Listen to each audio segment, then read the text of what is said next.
Okay, so I'm going to introduce our book. We are doing it's called Lamb, and it's the Gospel According to Biff, Christ's Childhood Pal by Christopher Moore, chosen by our group member, Cicely. I don't have any trigger warnings this time. So that's awesome. This is the lightest, hardest book we usually do really dark, spooky, deep things. So this has been really fun for me. They're not here, but Jameson won MVP with 3 votes for our last read. So I wanted to tell you guys that. And then I'm going to share my screen real quickly and we will do the wheel spin for the quiz contest that we did. I'm going to grab this one. Can you guys give me a thumbs up if you can see it? Are we good? Good. Yay. Okay, here we go.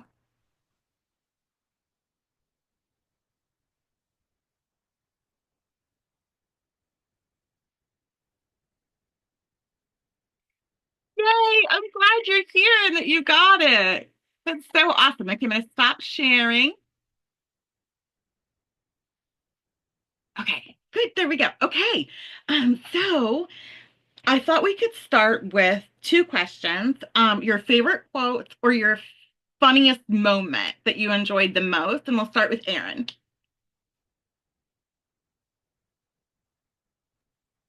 Um, I don't know if there's just one. There are a lot of times I laughed out loud, which I mean, I don't usually laugh out loud when I read. So it was really funny to do that.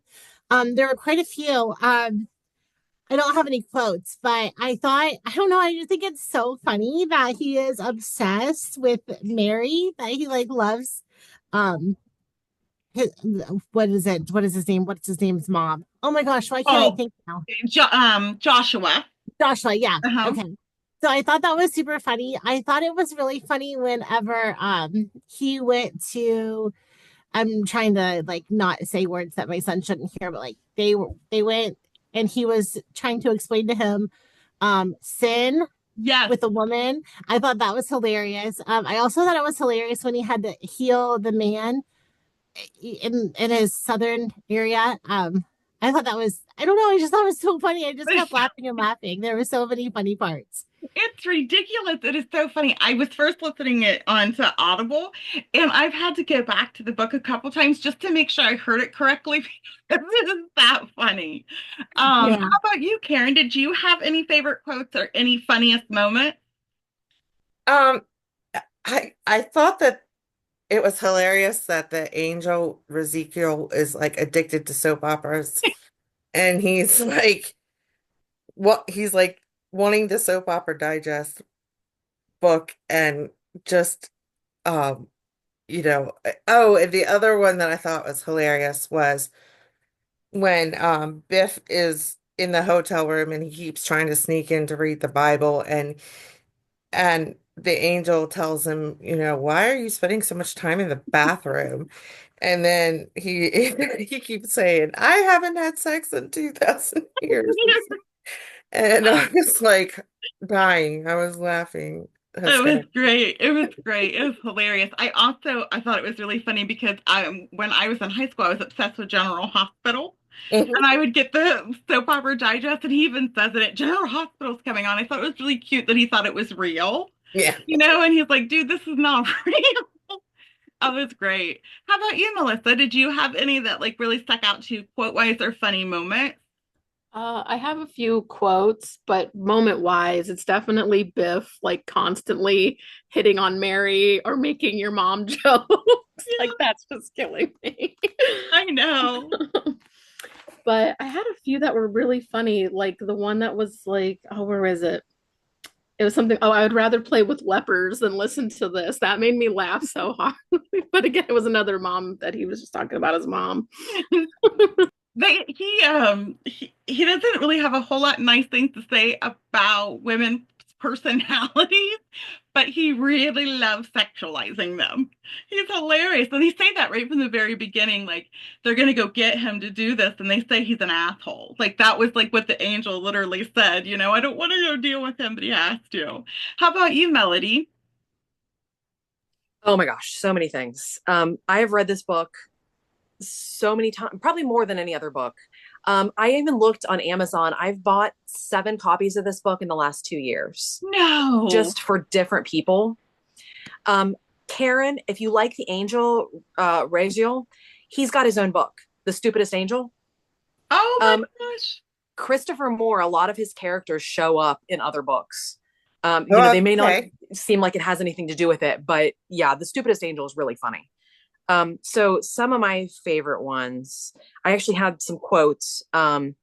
When Ga- Gallicus, the Roman soldier, Yes. when he stops and like kicks everybody out of the town, you're all commanded to go home and perpetrate no weird shit until I've gotten well drunk and had several days to sleep it off. Just the way he worded it, I thought it was hilarious. Um, I actually took notes this time. Oh. Oh gosh, and now I can't find them. So when they're talking to Rabbi Hillel, Hmm. and the quote that he gives them, the sum of all of his teachings, treat others as you would like to be treated.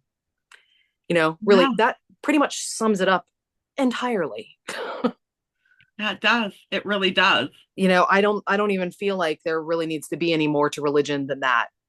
Right? Covers it all.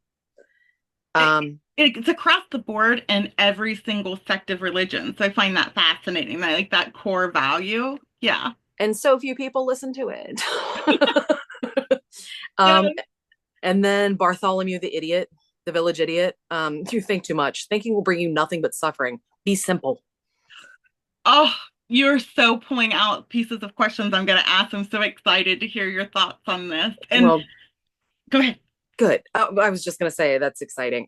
But today when I was reading it, for the umpteenth time, the spot that really had me cracking up was Biff talking about treating the camels with the dehydrated newts, talking about them biting him. That I and Josh when he's tried coffee for the first time and running through and healing people. Healed, healed, healed, healed, healed. No, and then I'm like, Biff totally created the latte. When he goes over Yes. and he gets like the cow or whatever it is and gets the milk to go, I'm like, Goat. Yeah. how invented the latte? It's so funny. Okay. He's And hilarious. that's all. I could like name every page in the book, but I'll let you move on to the next I've person. never even heard about this book, so I think it's very, very interesting that you've like I do that with Eat, Pray, Love. I give Mm, it to all my friends and send it, give it to them, especially people who are going through breakups and things. So, but what I did find out about this is it's iconic. So mhm. once you read it one time, it sticks with you like for the rest of your life. Like everybody goes back to it and reads it again. It's that funny. I'm curious what everyone's take is going to be at the end. Nikki, how about you? Did you have anything that you wanted to share, quotes or humor wise? Dude, let me tell you, this book is definitely going to be one that I'm going to recommend to everybody who asked for recommendations. Yeah. I was nervous about it at first because I'm not a religious person. I don't like reading about religion, but this book is fucking hilarious. Some of my favorite parts were like when Raziel the angel and Biff were going back and forth, and at one point Biff's like, "Do you remember how?" I can't remember the exact words, but it was something along the lines of, "You know how there's a joke about people with yellow hair? I wonder where that came from." Yes. He's kind of a doofus, he said, Yeah. in like the blonde jokes. Yes. Uh-huh. And Uh-huh. then the other part was when Biff and Joshua were out and they were trying to figure out like what they were going to be. And Biff says about, "Oh, I might be a shepherd. Being a shepherd seems easy. I went with Khalil last week to tend his flock. The law says that the two must go with the flock to keep an abomination from happening." And he's like, "I can spot an abomination from 50 paces."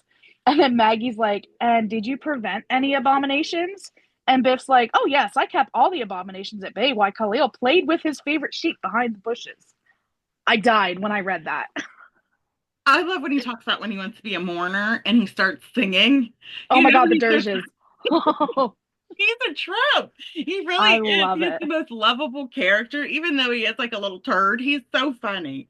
Stephanie, good evening. It's so wonderful that you're here. We haven't really done much except for we did the wheel spin for the quiz, and Melissa won. And we're just talking about we're just talking about what's your favorite quote or your favorite funny moment?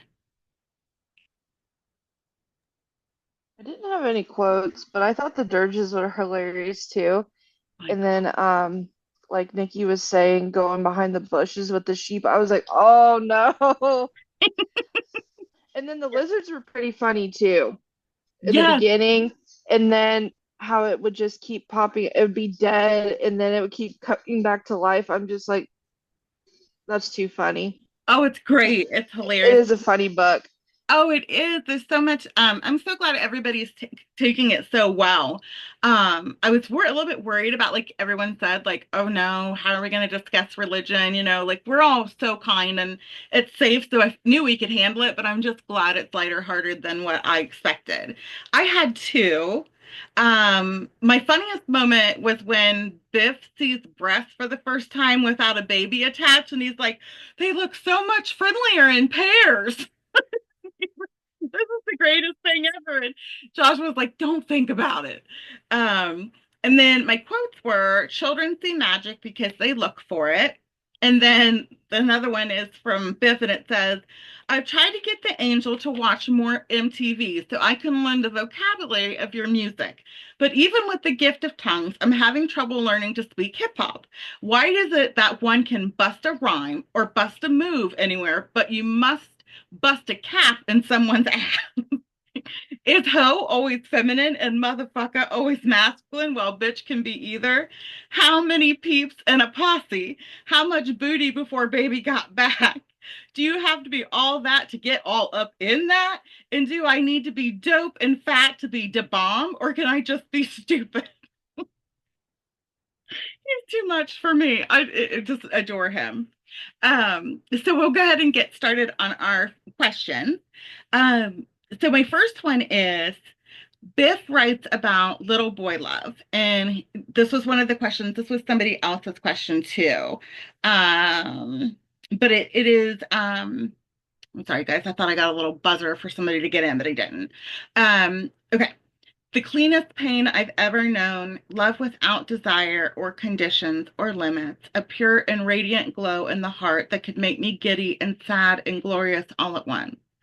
So I was curious, have any of you experienced that kind of love? Like, my mom used to call it puppy love.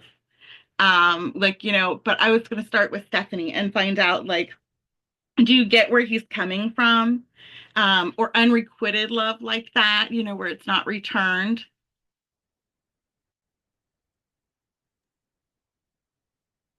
I've had puppy love, and I was I was in love with one of my guy best friends before, and of course we couldn't be together because of different cultures and things like that. So I mean, I eventually told him to, and we were both married at the time, and I was just like, well, I wanted you to know this. It wasn't too awkward, but it was just kind of like, well, it feels better to just get off of the chest. But Wow. but I'm glad I have my relationship that I have now. I love my husband so much.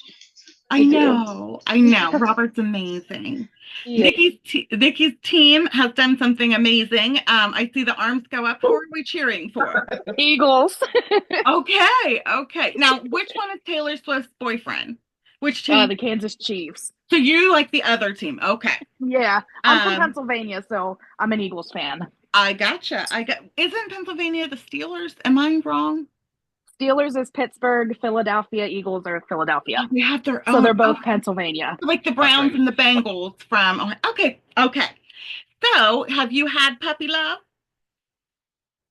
Oh, do you want me to come back to you? Are you in? No, you're Okay, good. You're good. okay, They okay. got done with what they're doing. I have had puppy love. And I look back at it and like I had a boyfriend in high school. Well, it was like middle school to high school. And I thought it was just the best love ever. And I look back and it was puppy love. That's all it was.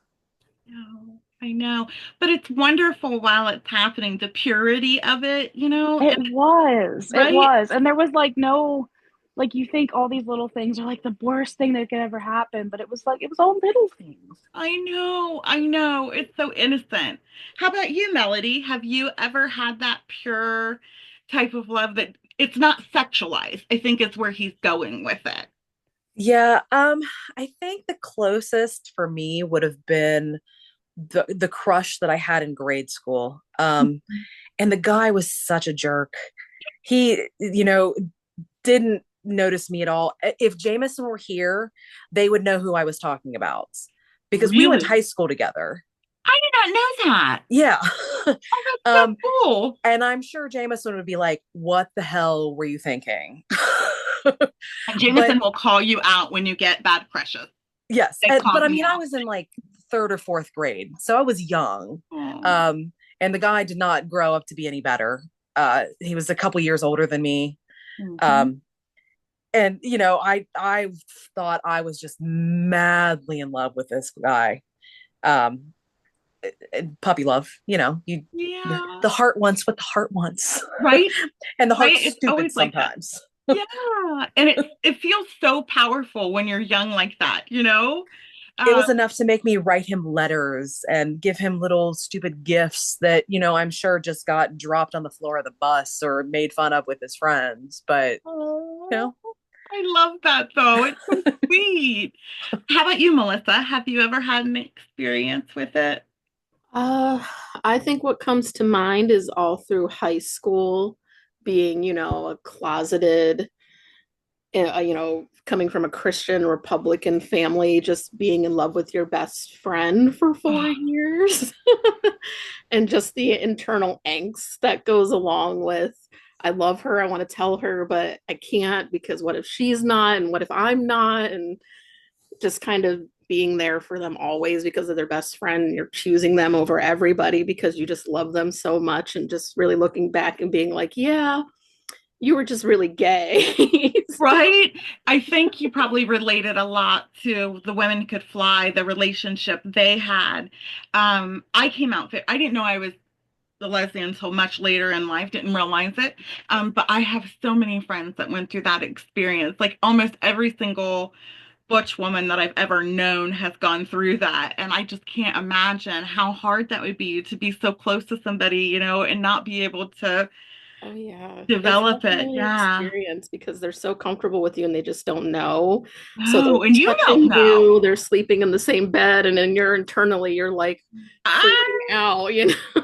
Like, so much. and then it feels wrong because they don't know how you're thinking and feeling. So it's a interesting Oh, time. the vulnerability of that is just beautiful. I thank you for sharing. That's tough. Yeah. Karen, how about you? I definitely remember having a crush on someone when I was in high school. I was like a sophomore and he was like a senior, and he belonged to a group that I belonged to, and we went on a like cross country trip as a group. And I like kept obsessing about him the whole trip, and I'm like, oh, he's so cute, trying to find places that I could like, oh, where is he? Where can I be there too? And all this kind of stuff. But of course, it never went anywhere. I mean, he was, even in high school, sometimes a sophomore and a senior, completely, It is the completely age different. difference. Yes. I feel like that is when the age gap is the most severe. Mhm. Like the experiences you go through each year really change you on a core level. How about you, Aaron?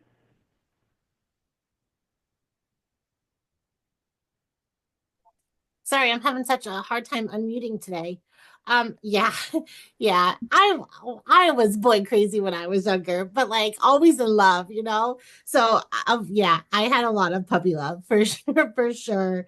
Um, Oh, you're such a romantic at heart. yes, Yeah, I'm yes. not shocked by that at all. I had the same boyfriend from first grade all the way till eighth grade.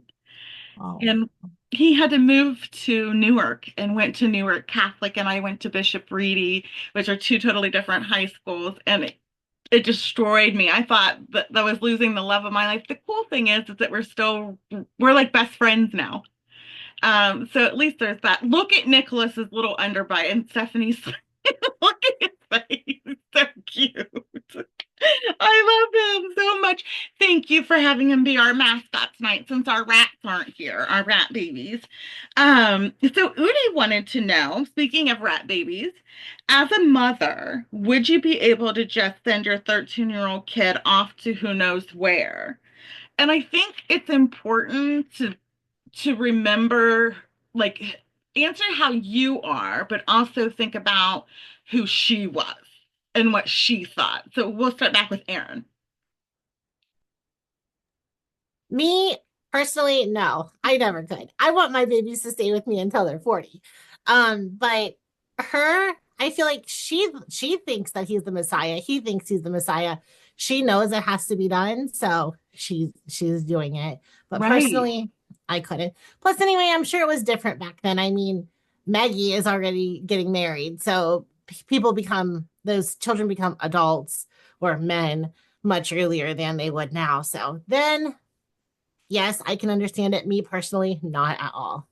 I'm not sure. I don't have children, but I'm not sure I would want my grown child, even an adult, to just go off to like Narnia. Like you don't know where they're going. They have no map. Um, They have no way of, I don't know. It was just a different time though, like you said, you know. So it's interesting to think about it versus now versus then. And her, I mean, you would know without a doubt because she knows she did not, she was a virgin when she had her baby. So she knew it was, you know, and yeah. I feel like 'cause she just, but still.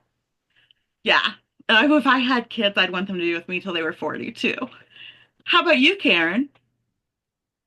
Um, I nowadays, no, I would not want my 13-year-old child going off like that. But then I have to even think about how different generations are because I'll be 50 this year. So there was no, when I was a kid at 13, I was already out of I mean, not out of the house, but my mom hardly ever knew where I was. I'd be on the bus going all over the place and all that kind of stuff. There was no cell phones then. So, like my parents had no idea where I was. Um, but, but even back then, like in that time, as Aaron mentioned, like, pe- uh, people just grew up a lot faster back then. So, they were even thinking about, Maggie's getting married um, and she's their age. And, so, and people didn't live that long back then, even No. though the Bible says they lived for hundreds of years. Right. That's another thing. That's another thing to bring up. That would have been like middle age for them. Right, 13 would have been like, they didn't live really past 30. right, So yeah, that's a really, really good point. It just feels so strange, like you're not ever going to see them again, and they're your baby. But I don't think for her, she just knew from the very beginning he had another path. I just think it's fascinating. Melissa, how about you? Would it, if you were in her shoes, would that have been something that you would have been prepared for and could accept, or would you be like, please don't go, you're still too young? No, I think if I was Mary in this time frame, believing what she was believing, like she knew pretty much from the womb that he was the Messiah. This was his goal in life. She was preparing for these last 13 years for him to go and make that trip. Yeah. And Yeah. like I said, back then, 13, you're getting married, you're starting your own family, you're doing whatever. So, and I think even now, my nephew is 14. So in 4 years, he's going to be 18 and he's thinking about colleges. And I'm like, go have that experience. He's thinking South Carolina, go to South Carolina, figure that, live on dorm, have that life experience. I wish I would have. So I want to be supportive in that. I think you want them to be close, but you want them to experience life and do what they're destined to do. Right. I think that's very unselfish of you. My goddaughter, I'd be like, please, baby, stay close to home. How about you, Melody? What did you think of her reaction to it? It didn't surprise me at all because she Mhm. does believe that he's the Messiah and that's what he's destined to do. So, of course she's going to be like, yeah, sure. And as far as Biff's mom, Biff's a Nimrod. Get out Yeah, of here. Less that I have to worry about. he's so frustrated with him. She let her last possible rope with him. Yo, So yeah. And I I mean, got I don't that. blame her. Yeah. Yes, but I mean, I guess I'm trying to like figure out what his narrative is versus what I know. And it's like Mary was so attached to, you know, Jesus, like, but we're thinking about it as Joshua and from this point of view. So I think it's interesting. Yeah.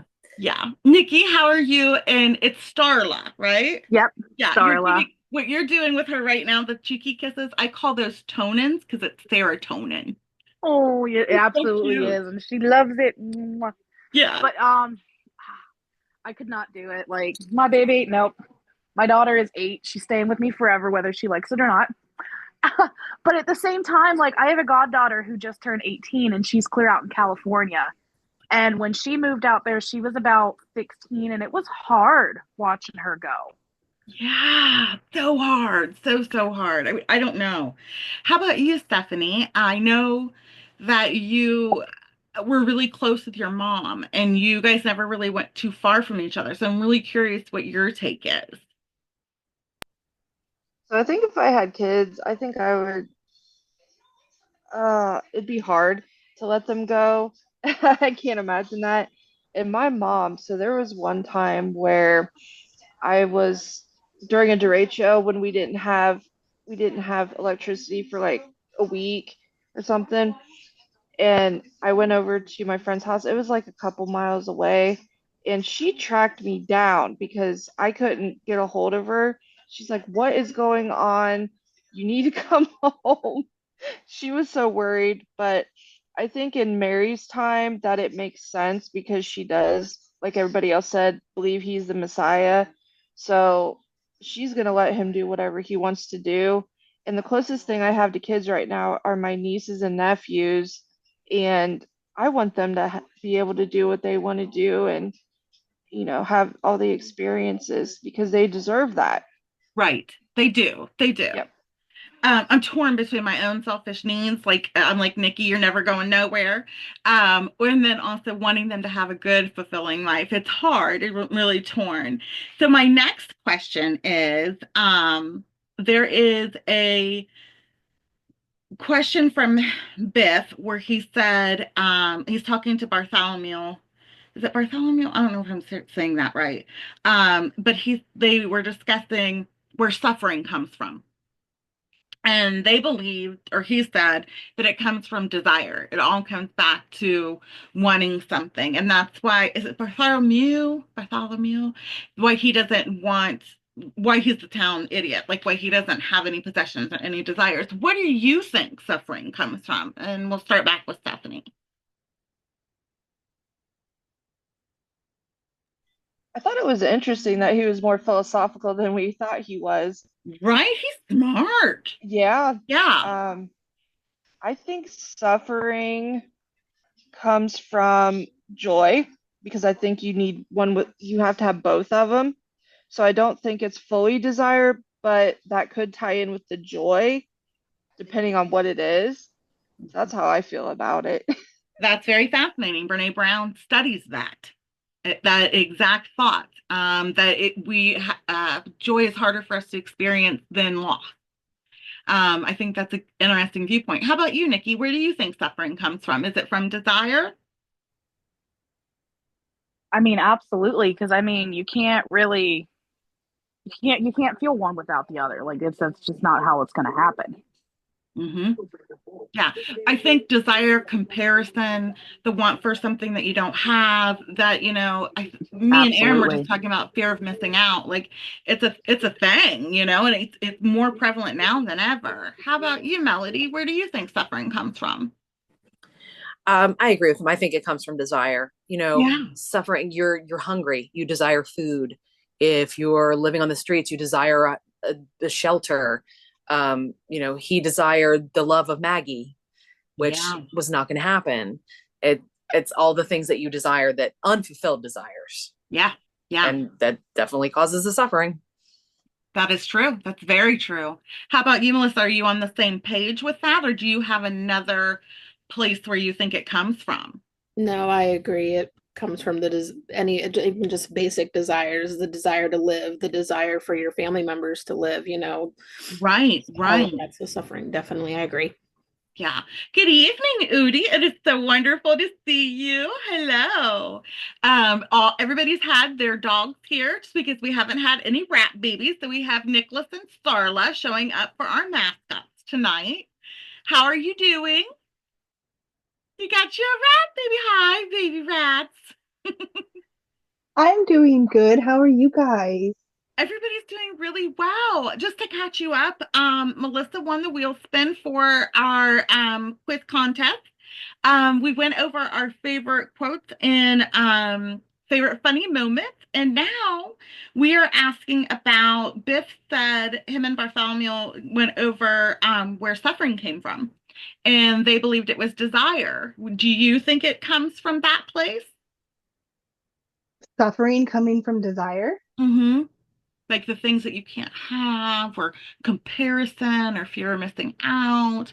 Or do you think that suffering comes from somewhere else? I could see that. I could do see that. I think it could come from everything. I think there's suffering in everything. Mm-hmm. Ooh. Yeah, too Almost many lost rat me. babies. Yeah, this is our old one. She's a little unbalanced, so I have to be a little careful with her. But Oh, she wanted to come out. She was just sitting right there. oh. But yeah, no, I think that I think the suffering can come from not just desire. Mm-hmm. I've I've been thinking about it a lot since I read that part, and I'm like, there's something to that, but I'm not sure it's completely that, you know? How about you, Karen? Where do you feel that comes from? I agree with a lot of what people are saying. And when I think of, for me personally, when I think of suffering, I think of like Maslow's like hierarchy of needs. Like Yes, like you have your basic needs, and if you don't have those met, then you're often feeling like you're suffering because you can't meet your basic needs. yeah, And then as you progress, like becomes more things that you want instead of what you need. But sometimes, you know, people may think that the what they need to them personally is a form of suffering. Um, so, but that's different for everybody. So, you know, I don't necessarily, I mean, I think true suffering to me, I think is not meeting your basic needs, having love and food and shelter and clothing and, being free from abuse and all that kind of stuff. I think that to me is true suffering. And then, as I said, if you get higher up, then, um, you know, everybody then desires change right. because of because they're an individual and not Hmm. Well, I it's thought about it too, and I was like, my first instinct was that suffering comes from trauma. But then I thought, well, trauma, my desire was not to have experienced bad things. It's like always goes back to the one of something else, which goes back to desire for me. I think it's really interesting, everybody's point of view. How about you, Aaron?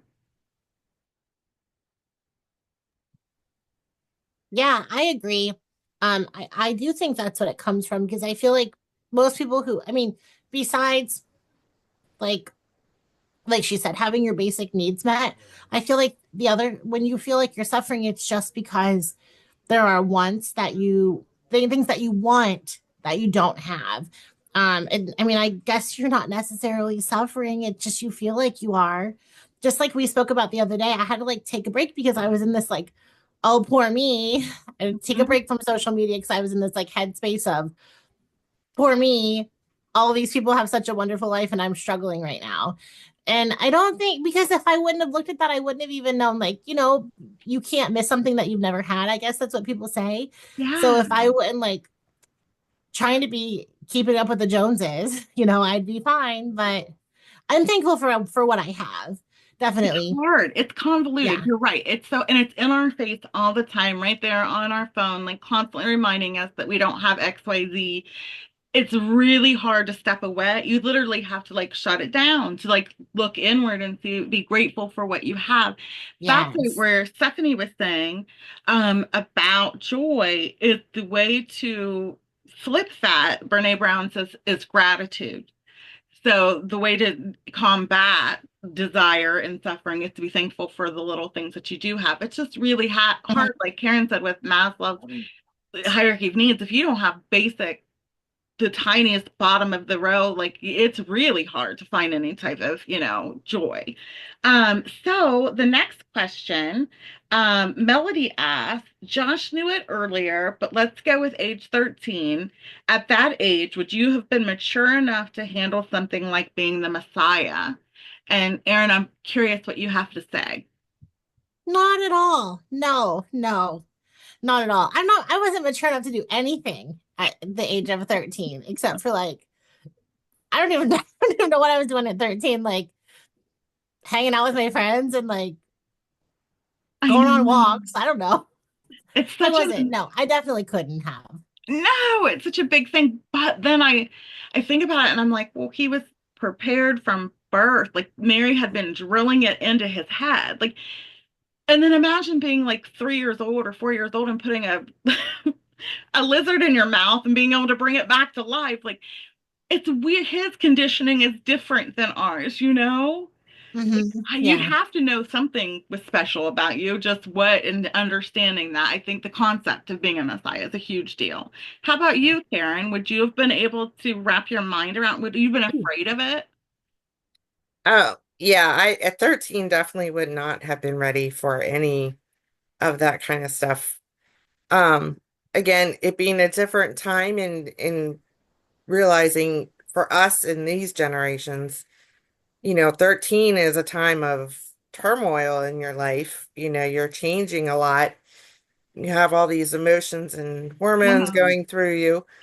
You know, if somebody told me, okay, you are now the son of God or a daughter of God, I'd be like, okay, what are you talking about? And, you know, I think he would have had some fear about that, even though he was told about it from the beginning. His parents drilled that into him, but again, he was like, I don't know if I can be the Messiah. I He don't doesn't even know. know if he is. He's Right. And he's not sure if he is, but I mean, obviously he can do things that others can't do. Um, and Biff being his best friend, I mean, I just thought it was funny, like that he's just on the road with him, like he's not questioning no. that that Joshua is the Messiah. I don't think I would question it either if I'd saw all the things he'd done. Right. I think it's easier for him to see from outward because he's not processing it inside. It's so much easier to see somebody else's true north versus your own. You know what I mean? Melissa, how about you? Would you be able to handle it, or would it have been just way too much to fathom? Yeah, I don't think at 13 I would have had the maturity level. I feel like that's the age where you're just starting to question who you are, what your goals are, to be completely selfless, like you would have to be if you were the son of God, would be almost impossible at 13 because it's such a me age. Right? But they're thinking about their career and like what they're going to be doing. And poor Maggie's getting married to some turd ball. And it's just like, it's so much. But it was a different time. Melody, this was your question. So I'm real curious what your thoughts are. Personally, at 13, no way. Mm-mm. I watched my younger siblings, but like, I would have been the one tying them loosely by their necks just so they wouldn't, get out of line. Hmm. Um, that was like my maturity level at 13. Son of God would have been way, way above me. Um, I think, you were talking about Biff accepting the fact that his best friend's the Messiah. I think that might have been easier for them because they were so much more into like the mystical. It was nothing for Mary to be besought by demons or his mother to be besought by demons. So if Right? you can accept that, sure, son of God, that's just the next logical step, I think. Right. No, there's so many things that happened to him, like his face on the bread, the Yeah. huge freaking snake he brought home with him, the lizards he brought back to life. Like, I mean, by the time I'd done all that, I'd be like, well, something special about me. Like, I don't know what, but clearly it is. Nikki, how about you? Would it have been too much for you at that age at 13? Or would Oh, you, absolutely. even though he had experienced everything he'd experienced? There ain't no way I would have been mature enough. No way. I wouldn't be mature enough now. I would seriously freak out now. Like, no, That's so you know? true. How about you, Udi? Um, no, I would probably be Lucifer. I'd have a better chance at being Lucifer than I would being a Messiah at 13. Um, Terrible, but me too. And I, yeah, I was a little hellion. right? Well, and it would be a lot less scary, I think, because like life indulgences and the power of it, like the Messiah had a lot of suffering coming. You know what I mean? How about you, Stephanie? There's no way I would have been mature enough at that age to handle that. But you know, from reading about his maturity level, he's very mature Yes. because he loves everybody, which I think is just the sweetest. I really do. I mean, that's and and the fact that he's like, I want to understand what sin is. He's really into that. He's more mature than I ever was at that age because Oh no, really. he's not driven by hormones and anything like that. He's just so pure. He is very pure, very pure. That is actually my next question, and it's a really, really good segue for it. And it's your one of your questions too. We had the same one. Joshua keeps asking Biff to describe what sin feels like, and Biff can't really put a word on it. What does sin feel like to you? And what would you have said to Biff, or to Joshua, knowing because I feel like Biff wants to protect him, sort of, and like shelter him from it. So Stephanie, what would you have said as far as like what your definition of sin is, and would you have been able to reveal that to him? I don't know what my definition of sin is. I think it's something that you you think is morally wrong, but that's kind of subjective though too. And I do think Biff is trying to protect him because he doesn't want him to be involved with all the worries of the world, even though he does need to know what's going on. I wouldn't know how to explain it to him what was going on at that time. That would have been hard. And Biff was a champ for trying to help him, I guess. Right? I mean, he took one for the team. I mean, how many Jezebels did he have in his bed just to, transfer that information over so selflessly? Good evening, Cicely. It's so wonderful to see you. Thank you for this hilarious, marvelous book. Did you enjoy dinner with your kids? Did we had a good time. Oh, We I'm so glad. I just touched a button on my thing. I don't know what I did. Hold on. Okay. Hmm. Oh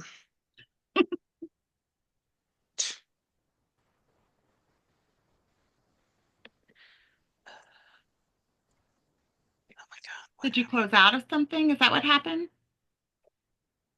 no. Oh my God, I'm gonna have to jump out and jump back in, maybe. Okay, that's okay. That's totally fine. I'll meet you Oh back. no, there it Oh, is. Oh my God. yay! Awesome. Awesome. But no, we went, my oldest kid works at Benihana, so we met them there. Me and my youngest drove out there. We had sushi and BS'd and hung out and brought him some stuff. So it was really fun. That's wonderful. That's wonderful. Just to get you caught up, our question now is how you would describe sin. And I'll be right, come back to you here in 1 second. Udi, how Okay. about you? If he asked you what sin felt like, um, or how you would define that feeling of committing the sin, what would you say? I have no idea, but there is no way in hell I would have been able to fuck right next to him. Right, right. That that was I was thinking, wow, Jesus is a cuck. I know, I know.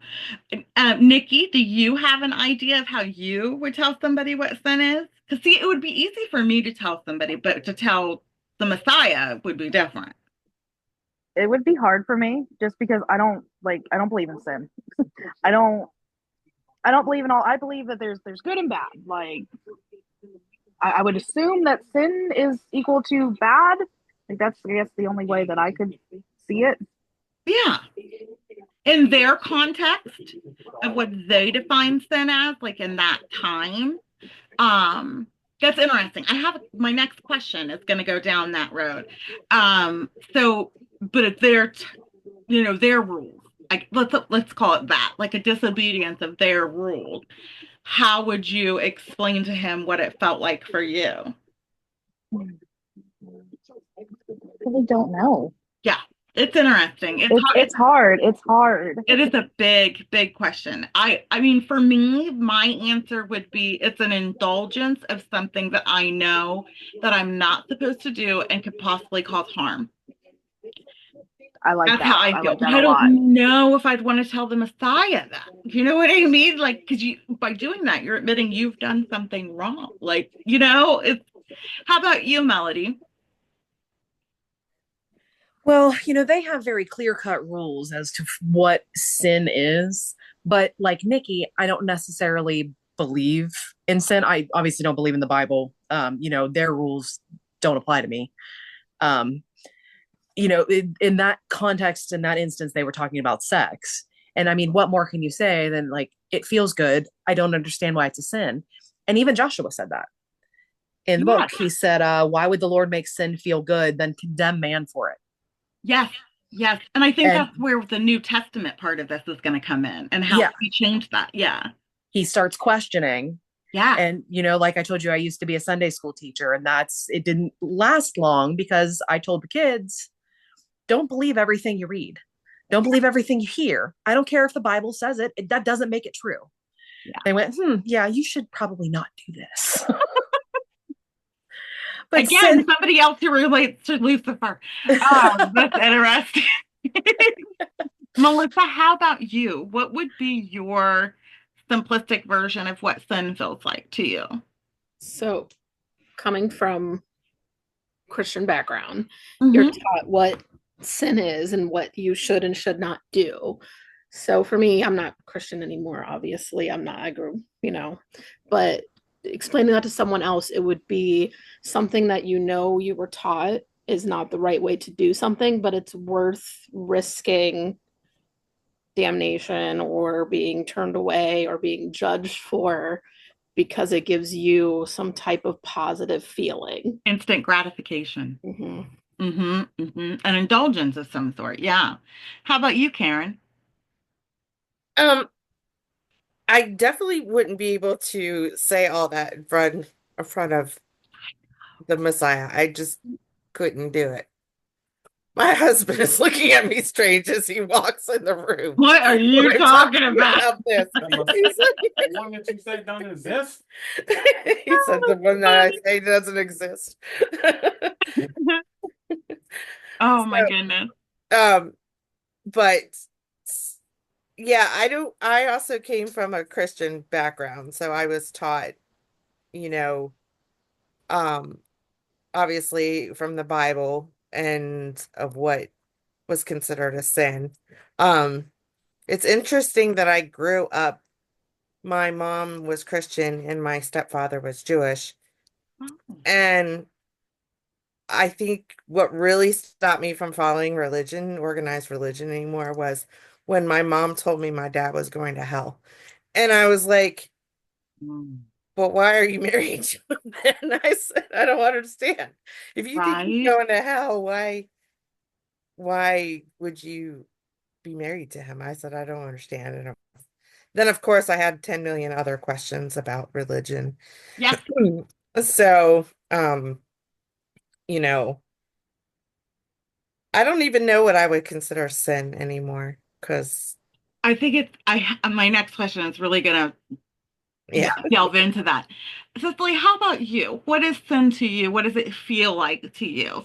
I feel like it's thrilling. It's indulging into something that feels really freaking good that might be naughty.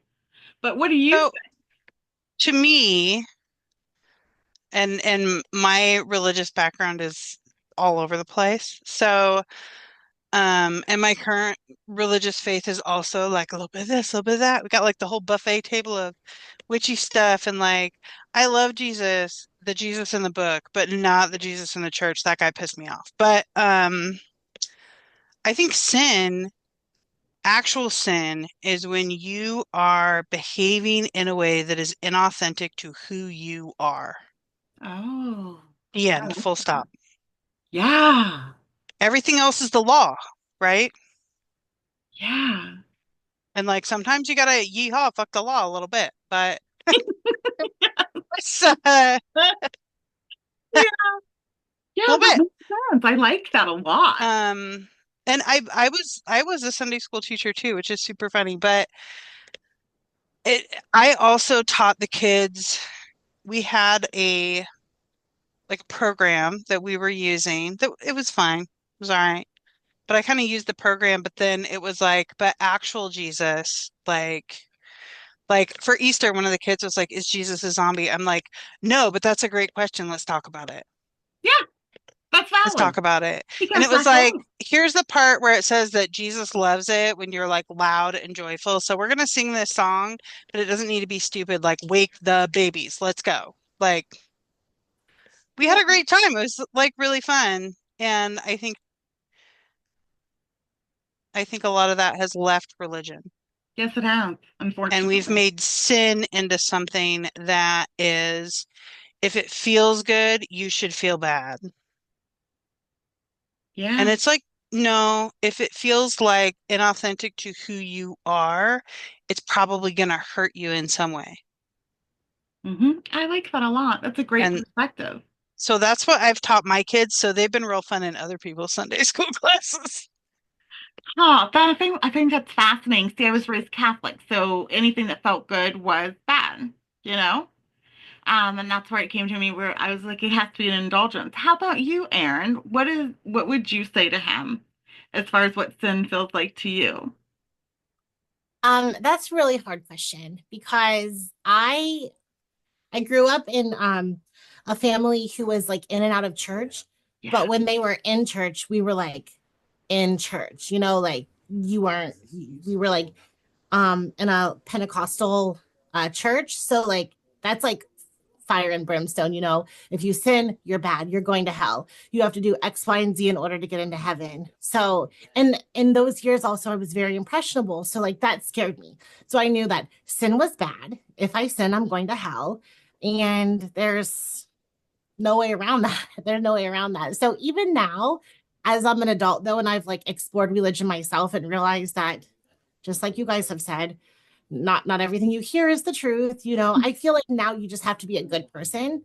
So I feel like I still don't know what I would say though, because even now when I do things that I know like I shouldn't be doing, I still think, well, this is really bad. And I don't know.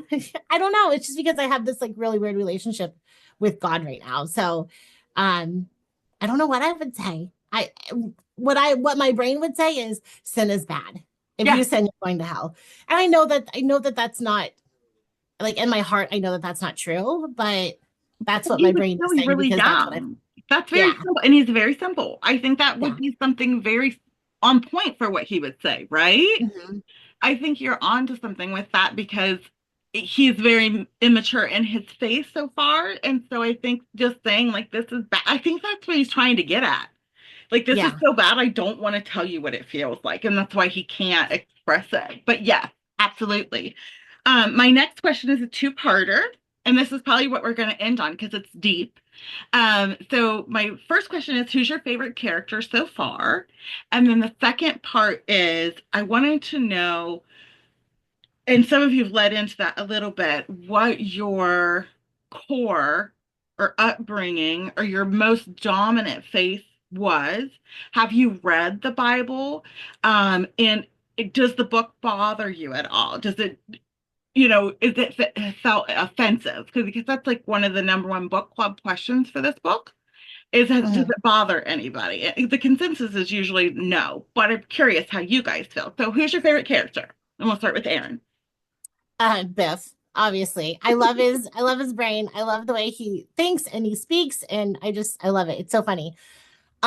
But at first, whenever you guys said that we were going to read this book, I was kind of nervous because I was like, I don't want to read a book that's like making fun of God and, like, but it's not like that at all. I feel like No. I actually really enjoy it because, um, it's like showing me that he is human too. I mean, I know it's not real. Obviously, it's a work of fiction, but in my mind, I'm like, he's human too, just like we are. So, Ah.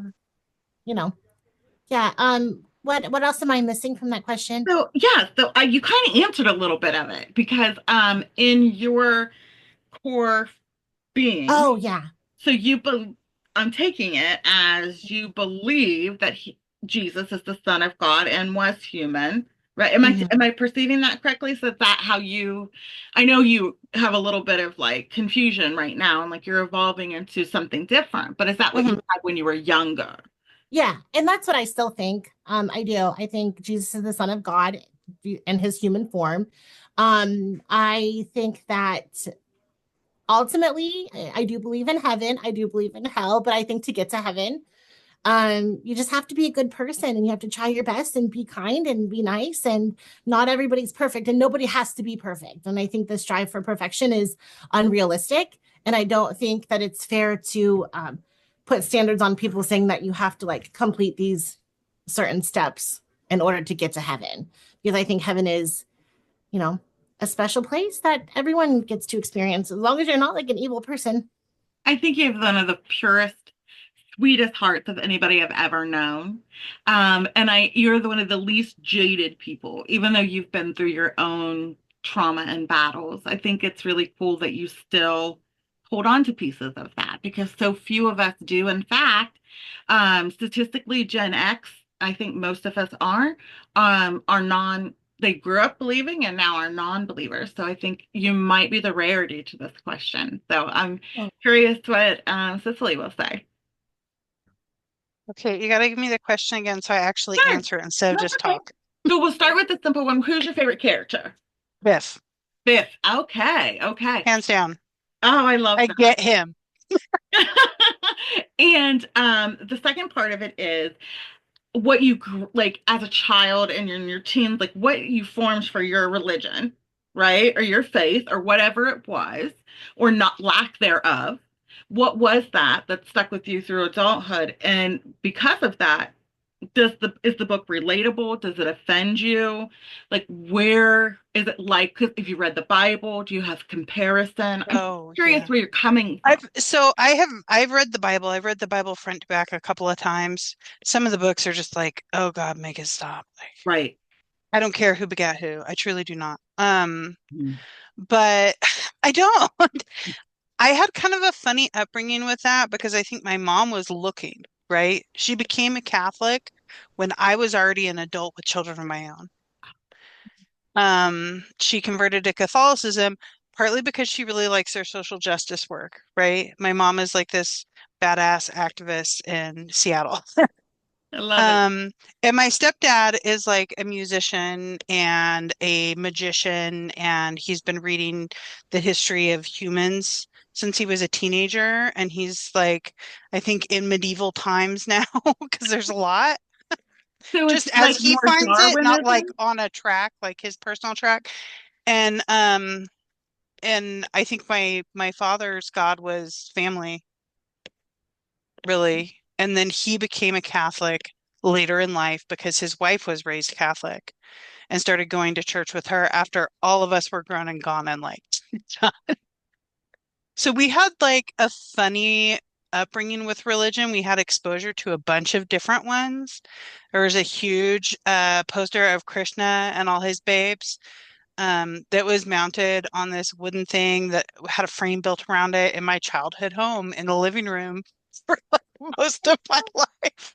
So you have a lot of context for this. Like you've read the Bible, Mhm. you know it. So is any of it, I mean, you picked this Mhm. book, so I'm assuming it's not offensive to you, but No, is I it love it. thought I love it. provoking? Like it like hits you in a way where you start to see things a little differently.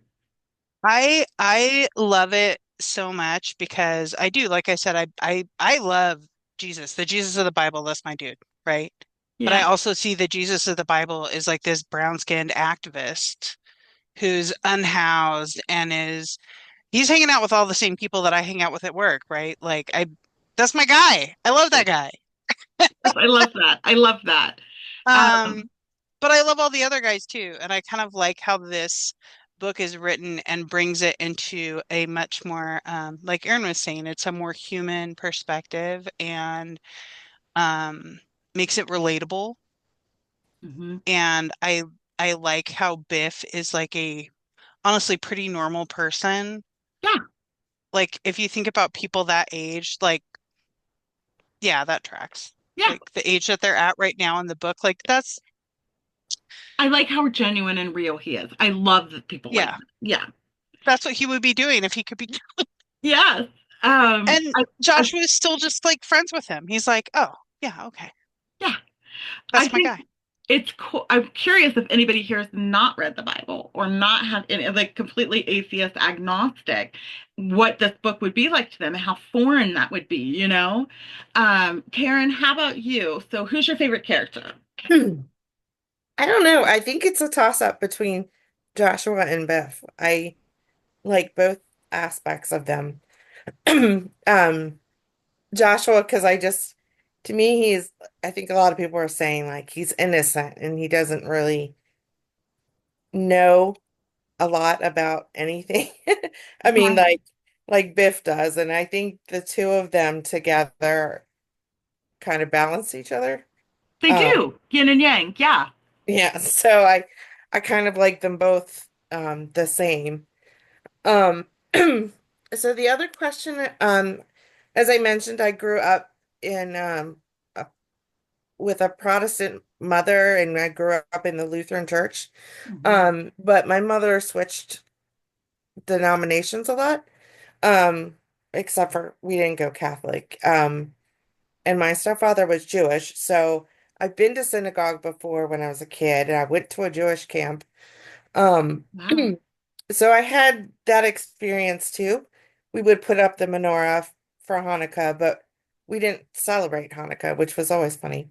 I was like, why do Yeah. we put up the Hanukkah? Why do we put up the menorah and don't celebrate Hanukkah? Um, Have you read the Bible? yes, Well, I many guess times. we should probably say which Bible. I think this one is most related to like the King James version, Right. what I'm going to say, like the Testament. Have you read that version of it? So yes, Mhm. I used to always say that I was a very um I guess devout Christian when I was younger because my Mhm. mom was. Yeah. Until I started questioning a lot. So as I grew up though, I don't believe in God anymore. Okay. That's fair I enough. um I don't believe the Bible is true. Um Hmm. I as I said, I've read it many times. I just don't Sure. um relate to it anymore. Um so and it's kind of fun, not funny, but I'm reading another book right now about Harriet Tubman, Yeah. for, like Black History Month, and it's talking about how enslavers used the Bible as a form of control for the slaves, where they didn't give them passages from the New Testament. And they would point out passages in the Bible that said, you're our property, you belong to us, you should Mhm. be happy with it. And a They lot of still that sort is of, things that I disagree with. they still sort of do that. There's some Yeah. societal conditioning where they use religion as leverage. Yeah. Yes. So being, I'm going to say like atheist or agnostic, Mhm. I'm assuming, does the book bother you at all? Or do you find it comical and can read it as like satire? Oh, yeah, I definitely can read it as satire. Hmm. And just to kind of go back in a second, is that though I don't believe in God, I have no problem with other people believing in God, and that's their faith. And um, though I don't believe in a heaven and a hell, my mom always wanted to go to heaven. So when she passed away, I do think in my mind, I'm like, I hope she got what she wanted. I hope there is a heaven for her and that she's there with all of our pets and all of our family and all that. So, I just keep saying to myself, I hope she got Exactly. what she wanted. Yeah, I think that's a personal thing for every single person throughout their life. How about you, Melissa? Who's your favorite character? I'm with everyone else. It's Biff. He's just too funny to not be your favorite character. Have you read the Bible, the King James version that's similar to this one? Yes, like I said, grew up Christian, so we were twice on Sunday, every Wednesday, church camp in the summer, so very heavily in the church growing up. So I don't find it offensive though. I've questioned a lot growing up, with my own sexuality, and my mom later in life came out as a lesbian. So Oh, I just got to watch how churches and family members and people who are supposed to spread love and kindness and everything used religion and the Bible as a tool to spread hate and judgment and ridicule. So I think for me, it just kind of puts a sour taste in your mouth that if you're being a good person and you're loving people and you're treating people right, how can you just treat them so negatively based on a book? But like I agree with Karen. I don't know if the book, the Bible is really what it is, if it's rather just someone who wrote it up, wanted to use it as a tool to put across the message that wasn't what it was supposed to be intended, you know? yeah. Yeah.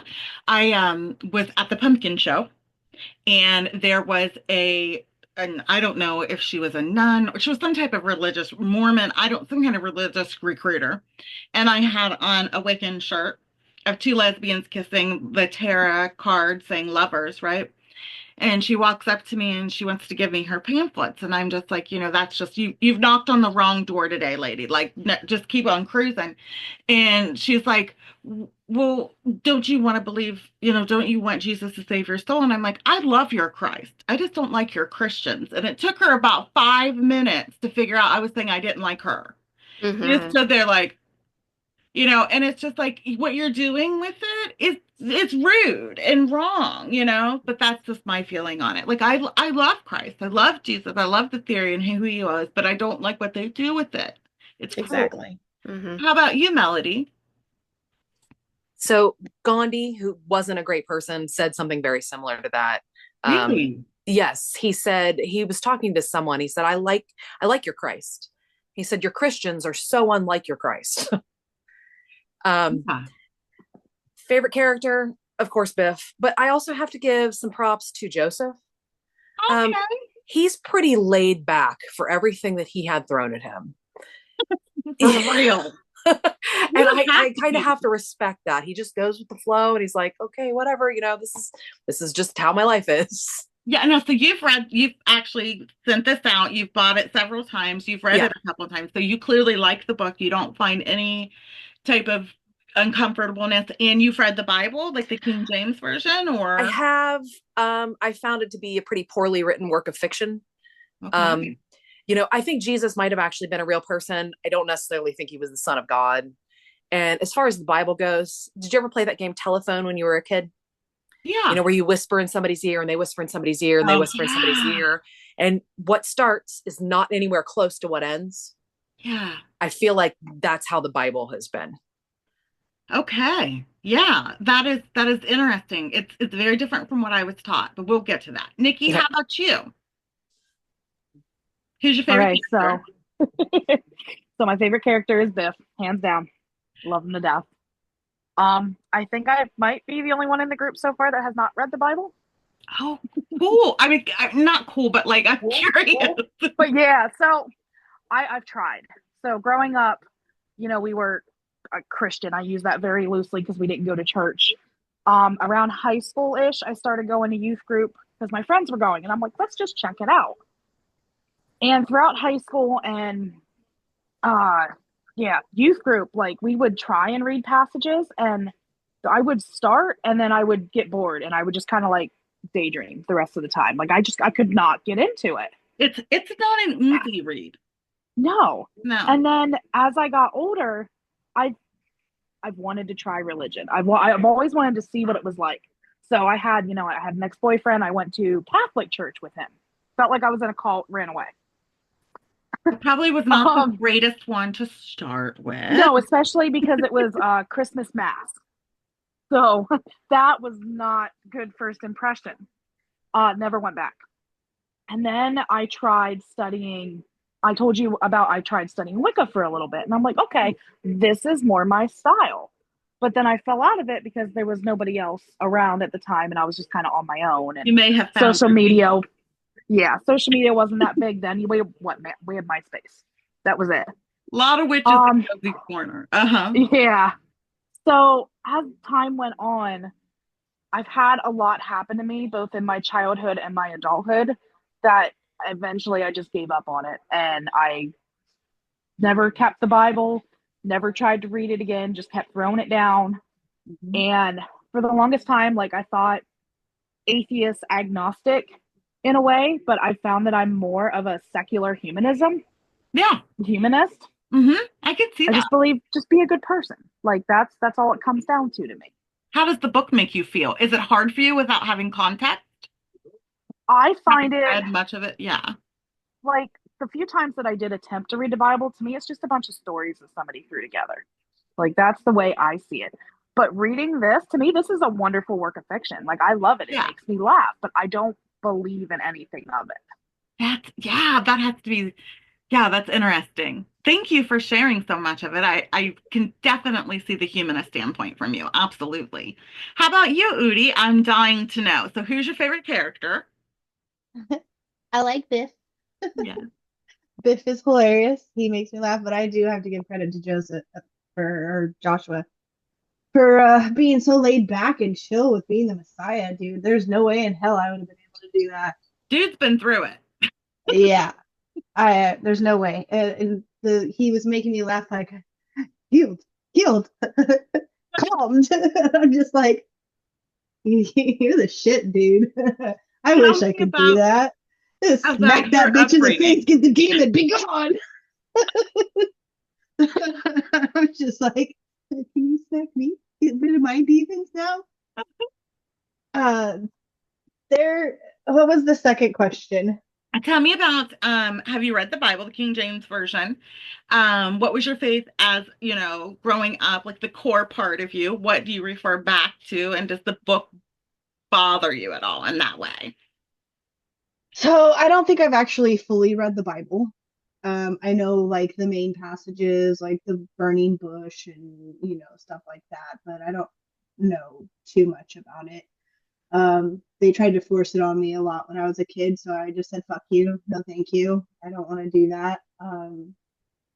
I My ex-husband and his family got into it really well, and I tried getting it. I went and I got baptized, and I did it for them. And when we got divorced, they just dropped me, and I'm just like, "You guys are Christians, and you're gonna just fucking drop me after 15 years? Like, Yeah. no, why do I want to go to church with you guys?" Yeah. So that really turned me off there, and I don't feel like religion is for me. Uh-huh. I do feel that there is some sort of higher power or something because there's no way we can, you know, exist. I mean, there's got to be something out there, whether it be aliens or something. Who knows? There's something out there, but How, I don't believe that it's God.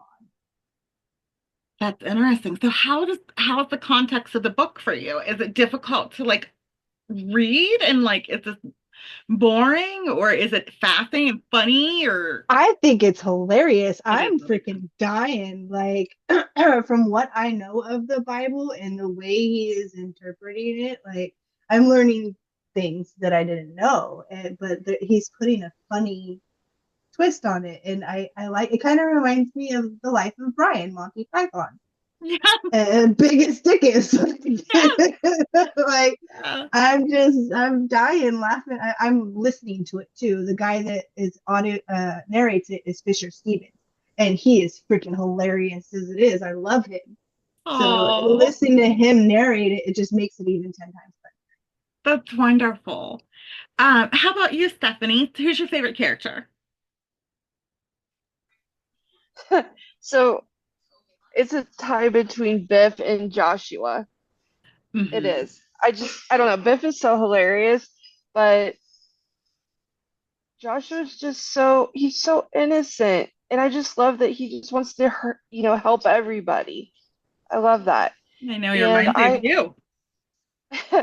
so I actually grew up Christian, and it was kind of forced upon me. And then so when I got sick at 13 and a half, I kind of gave up on religion for a while because I'm like, why would a God do this to me? And I went that way for a very long time, looked into Druidism, wanted to do like nature religions, like Wicca, and that just never fit. So now I'm trying to rebuild my relationship with God and Christ because I believe in it, but I do think that the Bible is a lot of metaphors. Hmm. I do. Hmm. And I don't think that everything is completely true, but I believe in the Jesus that's in the Bible. Hmm. I don't like everybody else is saying, I don't like the way that the church teaches things and how they shove it down your throat. And a lot of people are just using it for hate, and that bothers me. I don't agree with that at all. So Yeah. that's why I haven't found a church to go to, because it's just churches seem to me just seem bullshit. Yes. It's We can it's just I feel like we do Bible study together, so we kind of conduct church together. We've done Bible reading together. How does the book make you feel? Is it just funny? It's nothing you take too seriously, or does it like bring up some type of religious emotion? no, I think the book is funny satire. I love it. I think it's I'm so great. glad. I'm I so do. glad. And it gives me a different perspective to look at from the Bible too, because then you do see Joshua, Jesus is human. Yes, it really humanizes him. And I love that. I love that. I'll just give you guys, since we're a little over, I'll just give you like a little brief synopsis about me. I grew up in Catholic church, went to Catholic school my whole life, even in college. I've studied religion 1,000 times. I've read almost every single Bible or doctrine out there. I get obsessive about stuff like this. So you guys know I'm omninist, polytheist. I believe in all faiths. So I'm the opposite of atheist. I believe in everything, a little bit of everything, mostly Buddhist, Christian, and Wiccan. But my favorite character is Maggie. So Mary Magdalene has always been my favorite since I've been a little girl. It was a big part of it for me. I like the fact that she always stood her ground and was different. So she's my favorite character. But yeah, the book has been like Aaron and like Stephanie, I do believe in the divine Trinity, and I believe that Jesus was Son of God and da da da da. But as I've grown older and all my other influences, it's difficult for me. That's my core, but I like know a little bit better now. Like maybe this isn't, but I love the book. It's hilarious. And I love Biff. He's my second favorite character, but this has been so fun. I could sit here and talk about this book all night.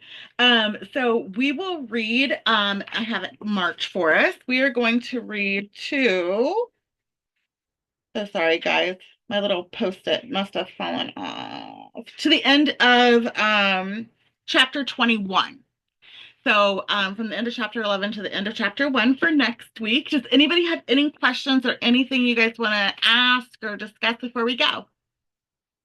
Okay, well, I hope whoever sports team wins if they want to win. And thank you so much. You guys have been so vulnerable and wonderful and honest. I love you all. Have a wonderful evening. Happy reading. Bye.